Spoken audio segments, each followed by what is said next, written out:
കോതമംഗലം കന്നി 20 പെരുന്നാളിന്റെ മുന്നൊരുക്ക പ്രവർത്തനങ്ങൾ കോതമംഗലം മുനിസിപ്പാലിറ്റി ആരംഭിച്ചു. മുനിസിപ്പാലിറ്റി വിളിച്ച യോഗത്തിൽ വിവിധ തീരുമാനങ്ങൾ എടുത്തിട്ടുണ്ട്. മാർത്തോമ ചെറിയ പള്ളിയിലെ കന്നി 20 പെരുന്നാളിൽ പങ്കെടുക്കാൻ 10,000-കണക്കിന് വിശ്വാസികൾ കോതമംഗലത്ത് എത്തിച്ചേരും. ഇത് കണക്കിലെടുത്താണ് മുൻ വർഷങ്ങളിലേതുപോലെ മുനിസിപ്പാലിറ്റിയും ഒരുക്കങ്ങൾ നടത്തുന്നത്.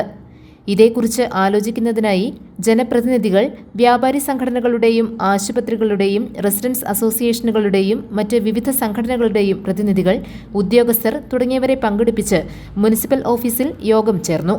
വൈസ് ചെയർപേഴ്സൺ സിന്ധു ഗണേശൻ ഉദ്ഘാടനം നിർവഹിച്ചു.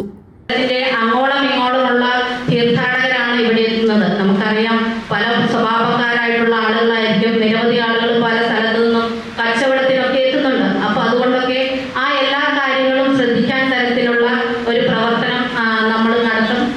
കൂടാതെ നമ്മുടെ നഗരസഭ പെരുന്നാൾ തീരുന്നവരെ ഈ 25-ാം തീയതി മുതൽ ഒക്ടോബർ 5 വരെ എല്ലാ പ്രവർത്തനങ്ങളിലും ഒപ്പമുണ്ടാവും. ഹരിതകർമ്മസഭയുടെ സേവനം രാത്രി കാലങ്ങളിലും ഒരിക്കലും നേരം എടുക്കുന്നതിന് മുമ്പ് ഇവിടുത്തെ വേസ്റ്റ് നീക്കുന്ന തരത്തിലേക്കുള്ള പ്രവർത്തനം നമ്മുടെ സ്ക്വാഡ് സജ്ജമാക്കിയിട്ടുണ്ട്. അത്തരത്തിലുള്ള എല്ലാ പ്രവർത്തനങ്ങൾക്കും നഗരസഭ ഉത്തരവാദിത്തോടെ നിൽക്കുമെന്നുള്ള കാര്യം ഈ സാഹചര്യത്തിൽ അറിയിക്കുകയാണ്.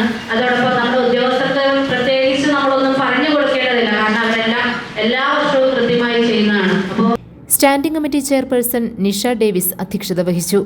Advocate Siju Abraham, PR Unnikrishnan, Vidya Prasannan, Lissy Paul, Rosily Shibu, advocate Shibu Kuriakose, doctor Sam Paul, father Jose Mathew Thachethukudy, father Kuriakose Karuthedathu തുടങ്ങിയവർ പ്രസംഗിച്ചു.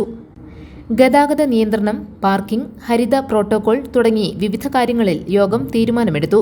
Standing committee chairman KA Naushad സ്വാഗതവും KS ഷെജി കൃതജ്ഞതയും പറഞ്ഞു. GTV news, Kothamangalam.